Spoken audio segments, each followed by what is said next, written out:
ہمایوں نے کہا اب سے پہلے تم نے ہماری ایک رات مانگی تھی، اب تو منکوحہ بن چکی ہو، ہماری 1000 راتیں تمہاری ہیں، پھر شمع کی ایک رات کا ذکر کیوں کر رہی ہو؟ وہ بولی آپ علم نجوم اور علم ہیئت کو مانتے ہیں، اہم معاملات میں نجومیوں کی رائے ضرور لیتے ہیں، آپ مانتے ہیں نا؟ بے شک ہم مانتے ہیں، ہر انسان اپنے برج کی حد میں ستاروں کے زیر اثر رہتا ہے، میرے ستارے بھی یہی کہتے ہیں، بس یہی ایک رات ہماری ہے، میں ایک رات کی ملکہ ہوں، اس کے بعد خواب ٹوٹ جائے گا، ایسا نہ کہو، ہم تمہارا خواب ٹوٹنے نہیں دیں گے۔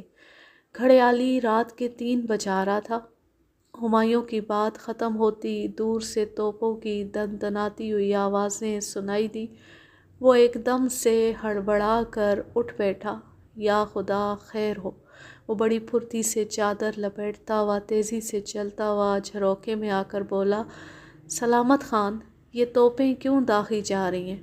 نیچے کھڑے ہوئے مسلح محافظ نے دست بستہ عرض کیا، ظل سبحانی پر سبحان تعالیٰ کا سایہ ہمیشہ سلامت رہے، شیر خان سوری رات کی تاریکی سے فائدہ اٹھا کر دریا عبور کر چکا ہے، مخبر نے اطلاع دی ہے، اس کا لشکر یہاں سے 4 کوس کے فاصلے پر ہے اور وہ مزید آگے بڑھتا چلا آ رہا ہے، ہم ابھی اپنے لشکر میں جائیں گے، فوراً گھوڑا تیار کیا جائے۔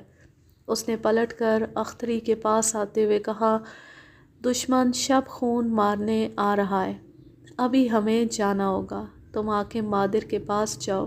وہ اسے آغوش میں لے کر بولا، واپسی میں تم سے ملاقات ہوگی، یہ ہماری پہلی رات تھی، اسے آخری نہ سمجھو، ہم ضرور واپس آئیں گے۔ وہ پھر خدا حافظ کہہ کر غسل خانے میں چلا گیا۔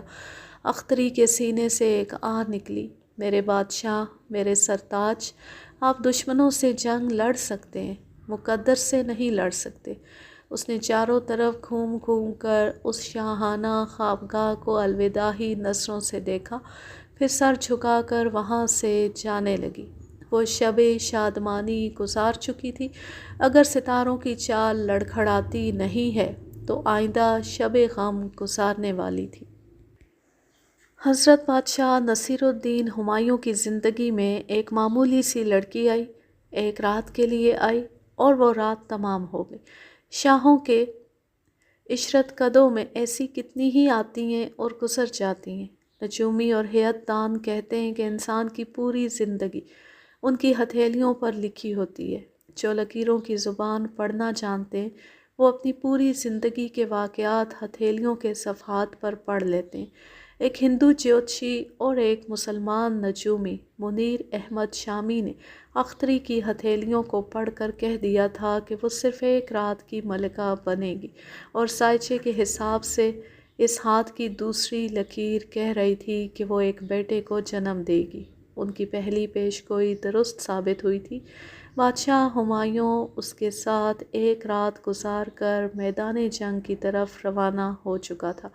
اب یہ کوئی نہیں جانتا تھا کہ وہ میدان جنگ سے زندہ سلامت واپس آئے گا یا نہیں۔ اگر وہ واپس آئے گا تو اختری اس کے ساتھ سہاگ کی دوسری رات گزار سکے گی یا نہیں۔ نجومیوں کے بیان کے مطابق ایسا ہو چکا تھا۔ حالات نے اچانک پلٹا کھا کر بادشاہ ہمایوں کو ایک باؤلی محبوبہ سے دور کر دیا تھا۔ ان پیشگوئی کرنے والوں کو پورا یقین تھا کہ اس بد نصیب لڑکی کی زندگی میں سہاگ کی دوسری رات نہیں آئے گی۔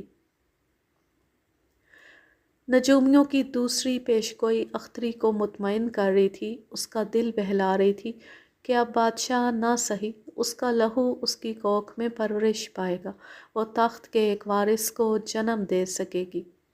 ہیرے جواہرات لٹانے والے بادشاہ نے اسے صرف ایک رات دی تھی، لیکن وہ قیامت تک نسل در نسل اس کے نام کو روشن رکھے گی۔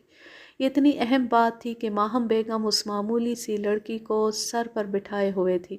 وہ یہ سوچ سوچ کر الجھ رہی تھی کہ نجومیوں کی بات درست ہوئی ہے، بیٹے نے اس کے ساتھ ایک ہی رات گزاری ہے، اگر پیشگوئی کے مطابق وہ آئندہ اس کے ساتھ کوئی دوسری رات نہیں گزارے گا تو کیا ایک ہی رات کے نتیجے میں وہ ماں بن سکے گی؟ کیا اس کے لیے ایک پوتے کو جنم دے سکے گی؟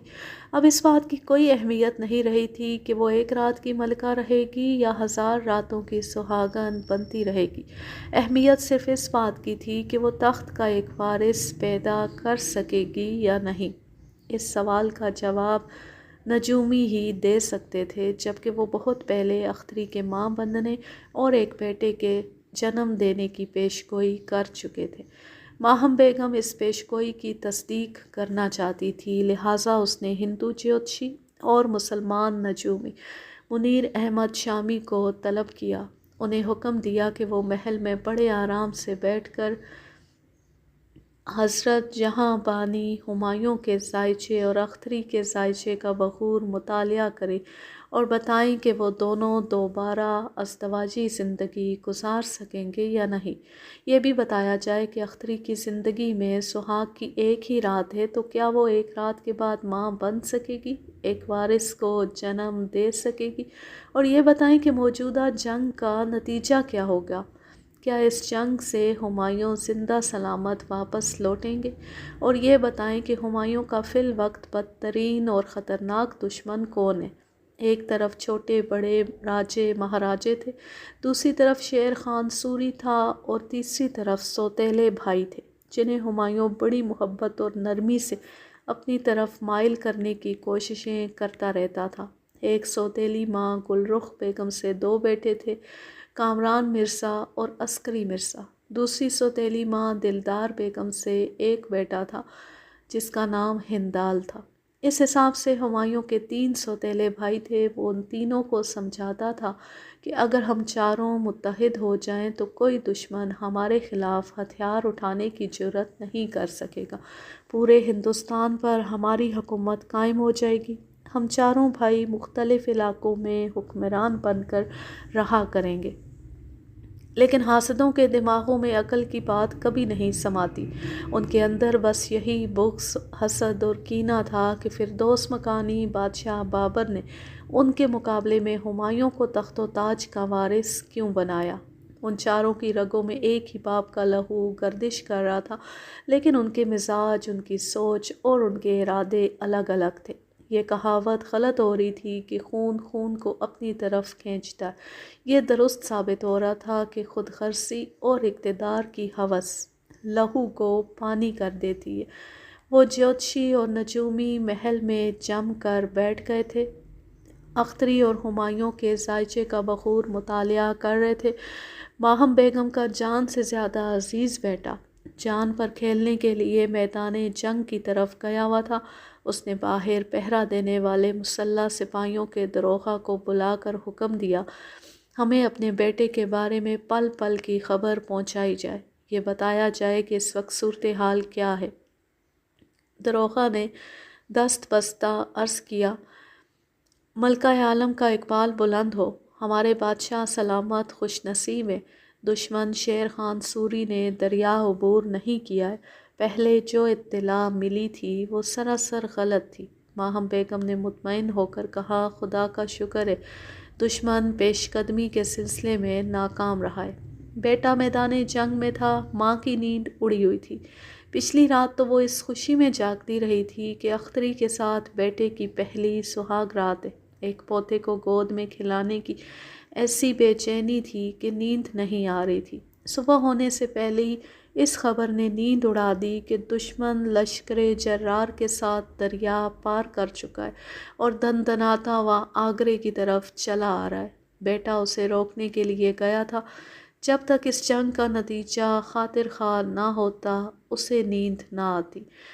اختری شاہی محل کی ایک شاہی خوابگاہ میں تھی، وہاں عیش و عشرت کا تمام سامان موجود تھا، صرف دلی سکون نہیں تھا۔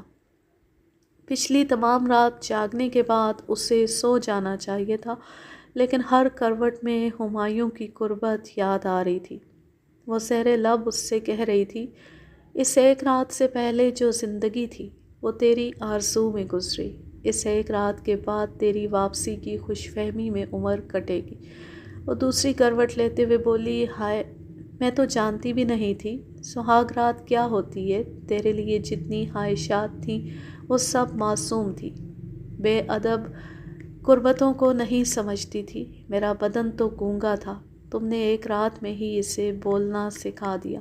اس کی جدائی میں تڑپنا، اس کے لیے مچلنا، اسے یاد کرنا بہت اچھا لگ رہا تھا۔ دل سے دعائیں نکل رہی تھیں کہ جنگ مختصر ہو اور بادشاہ فتح حاصل کرنے کے بعد ایک بار پھر اسے فتح کرنے آ جائے۔ وہ اٹھ کر بیٹھ گئی۔ میرے بادشاہ، میں مانگتی رہتی تو مجھے ہیرے جواہرات میں تول دیتا، تو مانگتا رہا تو میں مول تول کیے بغیر تجھے سب کچھ دیتی رہتی۔ میری بے حساب سخاوت کے صدقے ہی آ جا، جو راستہ جاتا ہے وہ واپس بھی آتا ہے، مسافر کو بھی واپس آ جانا چاہیے۔ اختری نے تنہائی سے گھبرا کر روحی صبا کو طلب کیا۔ وہ فوراً ہی حاضر ہو کر کورنش بجا لایا۔ اختری نے کہا، میں نے تمہیں پہلے بھی سمجھایا ہے، تنہائی میں یوں جھک کر مجھے سلام نہ کیا کرو۔ میں تمہیں خادمہ نہیں سمجھتی ہوں، اپنی سہیلی مانتی ہوں، اس لیے دل گھبراتا ہے تو پہلے تمہیں ہی یاد کرتی ہوں۔ صبا روحی نے کہا، خدا آپ کا اقبال بلند کرے، فی الوقت آپ بادشاہ سلامت کی ایک ہی شریک حیات ہیں، اس لیے آپ کو ملکہ معظمہ کا درجہ حاصل ہے، لہٰذا جلوت ہو یا خلوت ہر جگہ آپ کا احترام اور تعظیم لازمی ہے۔ وہ بولی، یہ ملکہ معظمہ پانی کا بلبلا ہے۔ بادشاہ سلامت حالات سے مجبور ہو گئے اور مجھے چھوڑ کر چلے گئے۔ اب نجومی حضرات میرا زائچہ لے کر بیٹھے ہوئے ہیں، پتہ نہیں آگے کیا کہنے والے ہیں۔ آپ کے ساتھ بادشاہ سلامت کا بھی زائچہ ہے، میں دعائیں مانگ رہی ہوں وہ جلد واپس آ جائے اور نجومیوں کی یہ پیشگوئی غلط ثابت ہو جائے کہ آپ کو ازدواجی زندگی کی ایک ہی رات نصیب ہوگی۔ خدا نے چاہا تو بادشاہ سلامت کی تمام راتیں آپ ہی کے لیے وقف رہا کریں گی۔ آمین۔ خدا تمہاری دعا قبول کرے۔ میں چاہتی ہوں تم ابھی وہاں جاؤ جہاں جیوتشی اور نجومی بیٹھے، معلوم کرو وہ آکم ماہم سے کیا کہہ رہے، وہ میرے متعلق اچھا کہیں یا برا، تم مجھ سے کوئی بات نہیں چھپاؤ گی، جو سچ ہے وہی میرے سامنے بیان کرو گی۔ وہ سر جھکائے رہتا تھا لیکن چور نظروں سے اختری کو دیکھتا رہتا تھا۔ جب کبھی سامنا ہوتا تو بے اختیار اس کی طرف کھنچا چلا جاتا تھا۔ اس نے بڑی چاہت سے اسے دیکھتے ہوئے کہا، خدا مجھے سچ بولنے کی توفیق دے، میں جھوٹ بول کر آپ کو تاریکی میں نہیں رکھوں گی۔ وہ جھک کر سلام کرتا ہوا الٹے قدموں چلتا خوابگاہ سے باہر آ گیا۔ اختری اس خواجہ سرا کے دل و دماغ پر چھائی ہوئی تھی۔ وہ بنیادی طور پر خواجہ سرا نہیں تھا، مگر حالات نے اسے ایسا بنا دیا تھا۔ اس کی مردانگی کو اوپر سے قتل کیا گیا تھا لیکن اندر سے آج بھی اس کی مردانگی پورے زور و شور کے ساتھ موجود تھی۔ دل میں امنگیں بھڑکتی تھیں، جذبات شور مچاتے تھے۔ وہ جذبات کی توانائی کے حوالے سے ایک کے بعد ایک قلعہ فتح کر سکتا تھا، لیکن اس سپاہی سے ہتھیار چھین کر اسے میدان عمل میں دھکیل دیا گیا تھا۔ وہ بابر کے دور حکومت سے شاہی محل میں تھا، دن رات حسین بیگمات اور بڑی دلربا ادائیں دکھانے والی کنیزوں کے درمیان رہتا تھا۔ اس کے اندر شاعرانہ جذبات ہلچل مچاتے رہتے تھے، وہ خود کو اندر ہی اندر کچلتا رہتا تھا۔ ایسے ہی وقت اختری ایک معمولی خادمہ کی حیثیت سے اس کے صبر کو آسمان شاہی محل میں آ گئی تھی۔ وہ نہیں جانتا تھا کہ اس لڑکی میں کیسی قدرتی کشش تھی۔ وہ بے اختیار کھنچا چلا جاتا تھا۔ دل کرتا تھا کہ صرف اس کے سامنے عورتوں کے انداز میں آتی ہوں جاتی ہوں والی بولی نہ بولے، ایک مرد کی ٹھوس آواز اور لہجے میں اور مردانہ طرز گفتگو سے بولتا ہوا اس کے دل میں اتر جائے۔ یہ ایسی خواہشات تھیں جو کبھی پوری ہونے والی نہیں تھیں۔ وہ اس کہاوت کے تحت صبر کر رہا تھا کہ جسے چھو لیا جائے اسے پوجا نہیں کرتے۔ وہ دل ہی دل میں دور ہی دور سے اس کی پرستش کرتا رہتا تھا۔ وہ محل کے اس حصے میں گیا جہاں جیوتشی اور نجومی بیٹھے ہوئے تھے۔ انہوں نے ماہم بیگم کو اطلاع بھیجی تھی کہ بادشاہ سلامت ہمایوں اور ملکہ معظمہ اختری بیگم کے زائچوں کا اچھی طرح مطالعہ کیا جا چکا ہے اور وہ دونوں اب کچھ کہنا چاہتے ہیں۔ ماہم بیگم فوراً ہی ایک باریک ریشمی پردے کے پیچھے آ کر شاہانہ طرز کے ایک تخت پر بیٹھ گئی۔ صبا روحی بھی وہاں آ کر اس کے پیچھے ہاتھ باندھے سر جھکائے کھڑا ہو گیا۔ وہ موجودہ ملکہ معظمہ اختری بیگم کا خاص خدمتگار تھا، اس لیے محل کے کسی بھی حصے میں بلا روک ٹوک جا سکتا تھا۔ جیوتشی اور نجومی آداب شاہی سے واقف تھے۔ وہ کوئی ایسی بات کہنے سے گریز کرتے تھے جس سے بیگمات کو اور بادشاہوں کو صدمہ پہنچتا۔ وہ کوئی اچھی خبر سناتے تو انہیں انعام و اکرام سے نوازا جاتا، اور کوئی بری خبر ہوتی تو انہیں حراست میں رکھا جاتا۔ یہ دیکھا جاتا کہ ان کی بری پیشگوئی کس حد تک درست ہے۔ جب تک اچھے دن لوٹ کر نہ آتے وہ بیچارے اپنی بیویوں اور بچوں سے محروم ہو کر قید خانے میں پڑے رہتے تھے۔ اگر ایسی خوشخبری سناتے جو بعد میں جھوٹی ثابت ہو تو جھوٹ بولنے پر انہیں سخت سزائیں دی جاتی تھیں۔ ماہم بیگم کو بلانے سے پہلے ان دونوں جیوتشی اور نجومی نے چپکے چپکے باتیں کی تھیں اور یہ فیصلہ کیا تھا کہ اپنی سلامتی کی خاطر گھما پھرا کر باتیں کی جائیں گی۔ ایسی بات ہرگز نہیں بتائی جائے گی جسے سن کر ماہم بیگم کا دل ٹوٹ جائے۔ بادشاہ سلامت کی ماں کو صدمہ پہنچے گا تو ان دونوں کی بھی شامت آ جائے گی۔ ستاروں کی چال انہیں بتا رہی تھی کہ ہمایوں ایک طویل عرصے تک گردش میں رہے گا، سازشوں کا شکار بھی ہوتا رہے گا اور شیر خان سوری کے مقابلے میں بھی شکست سے دوچار ہوتا رہے گا۔ منیر احمد شامی نے سر جھکاتے ہوئے کہا، حاکم ملکہ اور بادشاہ سلامت پر خیر و برکت نازل ہو۔ جان کی امان پاؤں تو کچھ عرض کروں۔ ماہم بیگم نے کہا، جو ستارے کہتے ہیں انہیں منو ان بیان کرو، جو سچ ہے وہی بولو، جھوٹ بولنے والے سزا کے مستحق ہوتے ہیں۔ منیر احمد شامی نے کہا، بادشاہ سلامت کے مقدر میں کامیابی و کامرانی، فتح و نصرت ہے، مگر ذرا دیر سے ہے۔ منیر احمد شامی نے یہ کہہ کر جیوتشی کو دیکھا۔ اس نے کہا، وہ پرمیشور سب کا پالن ہار، وہ دیر کرتا ہے ادھیر نہیں کرتا۔ یہ جو جنگ ہو رہی ہے اس میں مہاراج ادھیراج کی نہ ہار ہوگی نہ جیت۔ ماہم بیگم نے سخت لہجے میں کہا، بات کو نہ الجھاؤ، وضاحت سے بولو۔ جیوتشی نے کہا، بادشاہ سلامت اس جنگ میں پہلے پیچھے ہٹ جائیں گے تاکہ آئندہ دشمن پر بھاری پڑ سکیں اور اسے میدان چھوڑ کر بھاگنے پر مجبور کر دیں۔ وہ سوچ سوچ کر باتیں بنا رہے تھے، یہ نہیں جانتے تھے کہ یہ بنائی ہوئی باتیں آئندہ درست ہونے والی ہیں۔ ایسی وقت ایک پیغامبر نے آ کر اطلاع دی، بادشاہ سلامت چونسا کے میدان میں شیر خان سوری سے برسرے پیکار ہیں، گھمسان کا رن پڑا ہے، دشمن اپنے لشکر جرار کے ساتھ ہے اور بادشاہ سلامت تنہا رہ گئے۔ کامران مرزا اور عسکری مرزا کو اپنا اپنا لشکر لے کر ان کی مدد کے لیے وہاں آنا چاہیے تھا، لیکن کوئی نہیں آ رہا ہے۔ کامران مرزا نے ایک اعلاء بھیجا تھا کہ وہ سخت بیمار ہے، طبیعت سنبھلتی اپنے لشکر کے ساتھ بادشاہ سلامت کی مدد کے لیے ضرور پہنچے گا، اور عسکری مرزا نے کہلوایا تھا کہ اس کے نجومیوں نے پیشگوئی کی ہے، بادشاہ سلامت کے ستارے گردش میں ہیں، ان کا ساتھ دینے والے بھی گردش میں آ جائیں گے، لہٰذا وہ شیر خان سوری کے مقابلے پر آنے کی حماقت نہیں کرے گا۔ تیسرا سوتیلا بھائی ہندال وہاں سے بہت دور قندھار میں تھا، اس سے کوئی شکایت نہیں کی جا سکتی تھی۔ ہمایوں نے خود ہی کہا تھا کہ وہ قندھار میں رہے اور اس کے اگلے احکامات کا انتظار کرتا رہے۔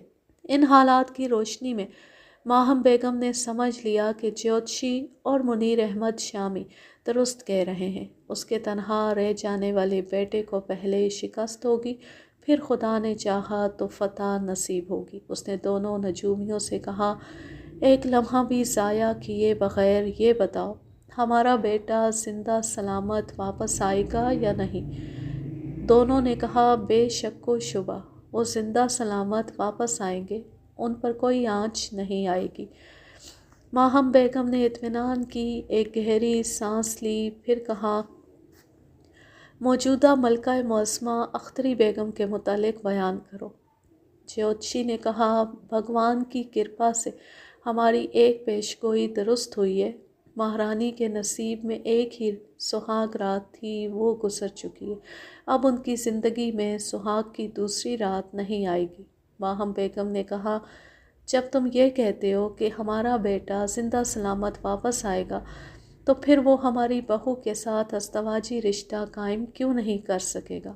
منیر احمد شامی نے کہا ہمارا علم ہمیں ہر بات وضاحت سے نہیں بتاتا، ہم سائچے اور ستاروں کی چال کے مطابق حساب لگاتے ہیں، پھر اپنی سمجھ کے مطابق پیش گوئی کرتے ہیں۔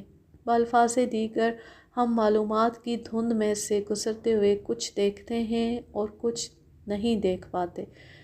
یہ تو یقین سے کہتے ہیں کہ بادشاہ سلامت خیر خیریت سے واپس آئیں گے، لیکن یہ معلوم نہیں ہو رہا ہے کہ ملکہ معظمہ کے ساتھ ازدواجی زندگی کیوں نہیں گزار سکیں گے۔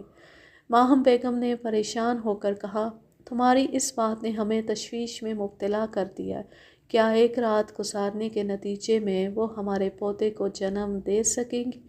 جیوتشی نے کہا اوشیہ جنم دیں گی۔ مہارانی کے ستارے جنم کنڈلی اور ہاتھ کی ریکھا کہہ رہی ہے ایک بیٹا اوشیہ ہوگا۔ ایسا کہتے وقت جیوتشی اور منیر احمد شامی نے ایک دوسرے کو چور نظروں سے دیکھا۔ انہوں نے یہ حقیقت بیان نہیں کی کہ اختری کتنے بدترین حالات سے گزرنے کے بعد بیٹے کو جنم دے گی، پھر وہ بیٹا اپنے باپ کے ہاتھوں تک اور دادی جان کی آغوش تک پہنچ بھی پائے گا یا نہیں۔ دنیا کے تمام نجومی بہت کچھ بتاتے ہیں لیکن سب کچھ بتا نہیں پاتے۔ ماہم بیگم نے حکم دیا جب تک ہمارا بیٹا ہمایوں خیر خیریت سے واپس نہ آئے تب تک وہ دونوں محل کے مہمان خانے میں رہیں اور بادشاہ پر آنے والی بری گھڑیوں کو ٹالنے کا راستہ تلاش کرتے رہیں۔ وہ حکم صادر کر کے اپنی خوابگاہ میں آ گئی۔ اسے بار بار یہ سوال پریشان کر رہا تھا کیا اختری ایک ہی رات کی دلہن رہ جائے گی؟ اگر پیش گوئی درست ہے تو کیا وہ ہمارے پوتے کی ماں بن سکے گی؟ وہ ادھر سے ادھر ٹہلتے ہوئے سوچنے لگی خدا کرے جنگ مختصر ہو اور ہمارا بیٹا صحیح سلامت واپس آ جائے، پھر ہم دیکھیں گے کہ اختری کی دوسری تیسری راتیں ہمارے بیٹے کے ساتھ کیسے نہیں گزریں گی، کیوں نہیں گزریں گی۔ وہ ایک جگہ تھکے ہوئے انداز میں بیٹھ گئی اور سوچنے لگی ایک رات ہی سہی، جب تک اختری کے پاؤں بھاری نہ ہوں تب تک ہم اس پر کسی مرد کا سایہ نہیں پڑنے دیں گے، اسے 7 پردوں میں چھپا کر رکھیں گے۔ وہ امید سے ہوگی نجومیوں کی پیش گوئی درست ہوگی تو پھر ہم اختری کو کلیجے سے لگا کر رکھیں گے، اپنی سوکنوں اور سوتیلے بیٹوں پر کڑی نظر رکھیں گے، انہیں کبھی اختری کے قریب پھٹکنے نہیں دیں گے۔ ادھر روحی صبا نے اختری کے پاس آ کر کہا جیوتشی پر آپ کا اعتماد درست ہے۔ نجومی منیر احمد شامی بھی یہی کہہ رہا تھا کہ بادشاہ سلامت خیر خیریت سے واپس آئیں گے لیکن آپ سے وصال نہیں ہوگا۔ اختری نے بڑی حسرت سے پوچھا کیا کبھی نہیں ہوگا؟ نجومیوں نے کبھی کی بات نہیں کی ہے، بہت دور تک کی پیش گوئی سے گریز کیا ہے، مگر ایک بات آپ کے حق میں ہے۔ نجومیوں نے یہ یقین کے ساتھ کہا ہے کہ آپ ایک بیٹے کو جنم دیں گی، خدا ان کی زبان مبارک کرے۔ اگر یہ پیش گوئی سچی ثابت ہو گئی تو آپ کا وقار سب سے بلند ہوگا، آپ تخت و تاج کے وارث کی والدہ محترمہ کہلائیں گی۔ وہ خوش ہو رہی تھی اور فکر مند بھی۔ یہ بات سمجھ میں نہیں آ رہی تھی کہ بادشاہ سلامت یہاں خیر خیریت سے آئیں گے تو مجھے شرف باریابی کی اجازت کیوں نہیں دیں گے؟ میرے اور ان کے درمیان ایسی کون سی دیوار حائل ہو جائے گی؟ وہ بولا یہ بات تو میں بھی سمجھ نہیں پا رہی ہوں، ایسا کیا ہو جائے گا؟ اللہ کرے بادشاہ سلامت ابھی واپس آئیں، ابھی ہم دیکھیں کہ نجومی حضرات کس حد تک درست فرما رہے ہیں۔ جو ہونی ہے وہ ضرور ہونی ہے، جو تماشا پیش آنے والا ہوتا ہے وہ ضرور پیش آتا ہے۔ تھوڑی دیر بعد ہی ہمایوں بادشاہ نے اپنے خاص قاصد کو ایک تحریری پیغام کے ساتھ بھیجا۔ ماہم بیگم نے اسے پڑھا۔ بیٹے نے لکھا تھا، حاکم مادر کا سایہ ہمارے سر پر ہمیشہ سلامت رہے۔ اس وقت حالات ہمارے ناموافق ہیں۔ بھائیوں نے منہ پھیر لیا ہے۔ ہم شیر خان سوری کے لشکر جرار کے مقابلے میں تنہا رہ گئے۔ ہم نہیں جانتے آگے کیسے حالات پیش آنے والے ہیں۔ دانشمندی کا تقاضا یہ ہے کہ آپ دوسری بیگمات اور خاص کنیزوں کے ساتھ فوراً ہی آگرہ چھوڑ دیں۔ اس تحریر کو پڑھتے ہی لاہور کی طرف روانہ ہو جائیں۔ ہم اپنے حالات سے نمٹنے کے بعد مناسب وقت اور موقع دیکھ کر آپ کی قدم بوسی کے لیے حاضر ہو جائیں گے۔ ہمیں امید ہے آپ فوراً آگرہ چھوڑ کر ابھی لاہور کے لیے روانہ ہو جائیں گی۔ سفر کے دوران ہمارے لیے دعائیں کرتے رہیں۔ ہم میدان جنگ میں آپ کے لیے دعائیں مانگتے رہیں گے۔ انشاءاللہ جلد ہی ملاقات ہوگی۔ فی امان اللہ، آپ کا فرما بردار بیٹا نصیر الدین ہمایوں۔ بیٹے کی وہ تحریر ماں کے ہاتھوں میں تھی۔ وہ سر اٹھائے چھت کو یوں تک رہی تھی جیسے آسمان کو دیکھ رہی ہو، خدا کی قدرت کو سمجھ رہی تھی۔ کچھ دیر پہلے کی یہ بات سمجھ میں نہیں آئی تھی کہ بیٹا زندہ سلامت واپس آنے کے بعد بھی اختری کے ساتھ وقت کیوں نہیں گزار سکے گا۔ اب بیٹے کی تحریر نے سمجھا دیا تھا، شاہی بیگمات کی سلامتی اسی میں ہے کہ وہ آگرہ چھوڑ کر فوراً ہی لاہور کی طرف روانہ ہو جائے۔ گویا کاتب تقدیر نے اس بہانے اختری کو بادشاہ ہمایوں سے جدا کر دیا تھا۔ اختری نے یہ خبر سنی تو دل پکڑ کر بیٹھ گئی۔ ویسے تو وہ ذہنی طور پر ہمیں ہجراں کے عذاب سے گزرنے کے لیے تیار بیٹھی تھی، لیکن ایک موہوم سی امید تھی کہ شاید ایسا نہ ہو، مگر ایسا ہی ہو رہا تھا۔ سہاگ رات کی صبح ہونے سے پہلے بادشاہ ہمایوں میدان جنگ کی طرف روانہ ہو گیا تھا۔ اب اس کی واپسی کا انتظار تھا تو پیغام آ گیا کہ شاہی بیگمات کو آگرہ چھوڑ کر لاہور کی طرف کوچ کرنا ہے۔ گویا اس ہجراں نصیب کو بادشاہ سے بہت دور ہو جانا تھا۔ پہلے سے کچھ معلوم ہو نہیں پاتا۔ گردش ایام سے گزرتے وقت دکھائی دیتا ہے کہ گردش کس نوعیت کی ہے۔ چند روز پہلے ہی ہمایوں کی جنگ شیر خان سوری سے ہوئی تھی۔ اس وقت حتمی طور پر نہ کسی کی ہار ہوئی تھی نہ کسی کی جیت۔ دوسری بار ہمایوں کا لشکر پھر دریا پار کر کے چلا آیا تھا اور اسی مقام پر جنگ ہو رہی تھی۔ شیر خان سوری کے لشکر میں ہاتھیوں کی تعداد زیادہ تھی۔ وہ پہاڑ جیسے ہاتھی اندھا دھند دوڑتے ہوئے سپاہیوں کو کچلتے ہوئے آگے بڑھتے چلے جاتے تھے۔ اس طرح فوج منتشر ہو جاتی تھی اور سپاہی ایک دوسرے کی مدد کرتے ہوئے دشمن سے صحیح طور پر مقابلہ نہیں کر پاتے تھے۔ ہمایوں کی دوسری کمزوری یہ تھی کہ عین وقت پر بھائیوں نے منہ پھیر لیا تھا۔ وہ اپنا لشکر لے کر اس کی مدد کے لیے نہیں آئے تھے۔ نتیجہ یہ ہوا تھا کہ ہمایوں کو شکست کا منہ دیکھنا پڑا۔ اس نے مجبوراً فوج کو حکم دیا کہ وہ پسپا ہو کر دریا عبور کریں اور آگرے پہنچے۔ وہاں سے فرار ہونے والوں میں ایسی بدحواسی طاری ہوئی کہ کسی نے بادشاہ کا خیال بھی نہیں کیا۔ جس کا جدھر منہ پڑا وہ ادھر بھاگتا چلا گیا۔ ہمایوں تنہ تنہا گھوڑا دوڑاتا ہوا بہت دور دریا کے کنارے پہنچا۔ دشمن کے چند سپاہی اس کے تعاقب میں تھے۔ آگے دریا کی لہریں منہ زور تھیں۔ پار اترنے کے لیے کوئی کشتی نہیں تھی۔ آگے کنواں پیچھے کھائی والا معاملہ تھا۔ دونوں طرف موت للکار رہی تھی، پوچھ رہی تھی کدھر جاؤ گے؟ جدھر آؤ گے وہاں شامت آ جائے گی۔ ادھر دریا کا پاٹ زیادہ چوڑا نہیں تھا۔ ایک امید تھی کہ گھوڑا دریا پار کر لے گا اور اسے پار کرا دے گا۔ اس نے اللہ کا نام لے کر گھوڑے کو دریا میں اتار دیا۔ پانی چڑھا ہوا اور لہروں کی رفتار طوفانی ہو تو ماہر ملاح بھی دریا میں کشتی نہیں ڈالتے۔ اس نے دشمن سے بچنے کے لیے خطرے سے کھیلنا گوارا کر لیا۔ آخر شیر دل بابر کا بیٹا تھا، بہت ہی حوصلہ مند تھا، لیکن اپنے باپ کی طرح مخالف لہروں سے لڑتے ہوئے تیرنا نہیں جانتا تھا۔ اگر لہریں ذرا شانت ہوتی تو یقیناً وہ دریا عبور کر لیتا۔